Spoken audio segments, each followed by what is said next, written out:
غم خدا بخوری، غم عقیدتون بخوری، غم دینتون بخوری، غم اولادتون بخوری، غم اولادتون. به خاطر که وطن خطرناک است. ریش مونده است، ریش در دفتر امارت کار میکنه ولی از هم جنس را، ولی هست لایق به خدا، منکر از رسولش.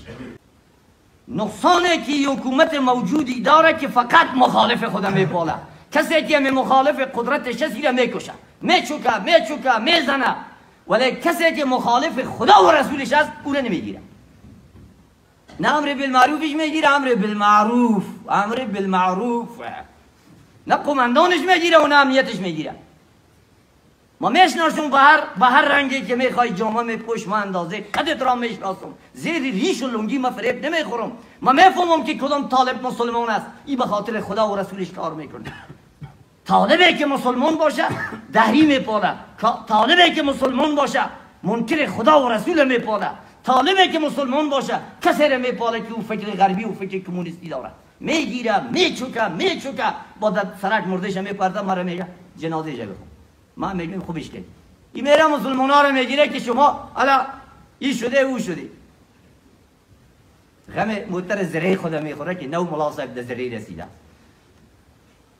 حکومت فکری حکومت شیعه ایران است. آفرین. از آخوند ایران عبرت بگیره، عبرت. یک نفر شیخ نمر شیعه را حکومت سعودی اعدام که تماما روابط دیپلماتیک خود حکومت ایران با او قطع کرد. یک زن امر بالمعروفش زن گرفتار کرد، در زیر چوب پلیس امر بالمعروف مرد. خامنه ای گفت خوبش کردی، آفرین. حکومت ایران در سرش برهم میزد، تقریبا برهم زدش به خاطر قانون خدا که یک زن بی نظمی و بی ایجابی. این حکومت فکری میگه. با ما حکومت فکری بکار است. حکومت بکار است که او تشنه باشد، تشنه به دشمن خدا و دشمن رسولش تعقیب کنه، دشمن خدا و دشمن رسول شو از پس گردنش بگیره، پس گردنش. این تنخواهش هم میده فقط به خاطر که رویش دراز کرده. صدایش دی نظاما دی ادارات کار میکنه.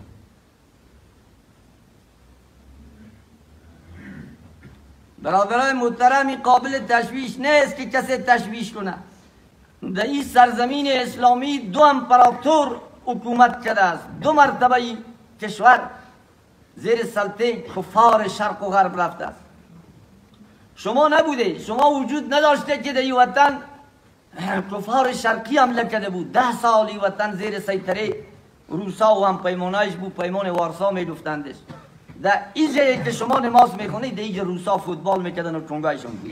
اینجا شما نبوده و وجود نداشته، در عالم هستی نامده بوده. بزرگ سالایتون میفهمن.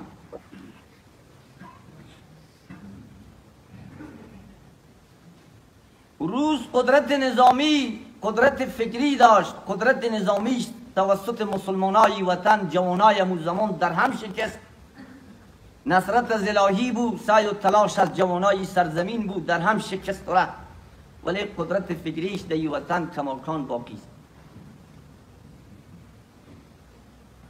قدرت فکریش انکار بود از الله، انکار بود از پیغمبر، انکار بود از قرآن، انکار بود از بحث بعد الموت. این چیزا را کمونیستا با مردم میگفتن که یک افیون است، افیون. ذهن مردم به این مخدوش میشه تا وقتی که مخدر شوه. مخدر خاموش هر کس در جای خود به خاطر نماز و روزه بشینه. این افکار کفار شرق اکنون هم موجود است. اگرچه نماز هم بخونن، شاید که در اون آبه به نماز هم بخونن، ولی همون کافر است. او کافر است. او میگه ما با ابو هریره و حدیث و پیغمبر و ملا و وعظ چه کنم؟ با ما پیسه بکار است. یک خونه داشته باشم در کابل، یک تا در شهرک آریانا، یک تا در مزار، یک دیگه هم دایرتون. سخن از مدرب و میگو رازی داره کمتر جو. ما با وعظ ملا چه کنم؟ زمین اینجا ندارم، با ما این چیزا بکار است. یا بار میگه سر علمای وطن تمسخر میکنه ای که از ما میترسه یلایده گپ است رو به الهی است با اون کمونیست یا با کمونیست اجازه نیست که در آدرس ما یا در جایی که ما باشیم با آدرس خدا و رسول و قرآن و پیغمبر و گپ بزنه چنانچه که به مولای بدعتی اجازت نیست در این سرزمین که با آدرس ما گپ بزنه وگرنه نماز خفتن در خونش تق تق میکنه این اومده یک مولا رو 12 بجه شب در خونش بیدار کرد هر چی که زیر گلون ما مچی که روی مچی که گفتم مال مچی کردن فایده نمیرسونه تو بخیر تو دعای دستارخونه گفتم بخون دیگه شخو چی میکنی وسال کتل لاف میزنی و دعای دستارخونه نمیفهمی خب سلا زده سلا خب مولای رو میگه ریش داشته باشی سلا داشته باشی همه که ای تو نیست مولای دیگه چی ده خب افکار کمونیستی بیزاری از خدا و رسولش در کشور ما افغانستان فعلا موجود است اگر خودش اظهار نمیکنه بچهش اظهار میکنه بچهش کمونیست است بچهش فکر کفری داره کمونیستا میگن از انسانیت گپ بزن ما با قرآن و حدیث چه کار مرا چه کار از انسانیت گپ بزن هستن اینجا هستن بچه‌هایشون هستن چرا کم میباشه انسانیت لبسرین از دکاندارا رو گفتیم بفروشن به مومد ولی ریش گفتیم بفروشن به تراش کردن ریش داده همین انسانیت هست خود دیگه چی بدیم دیگه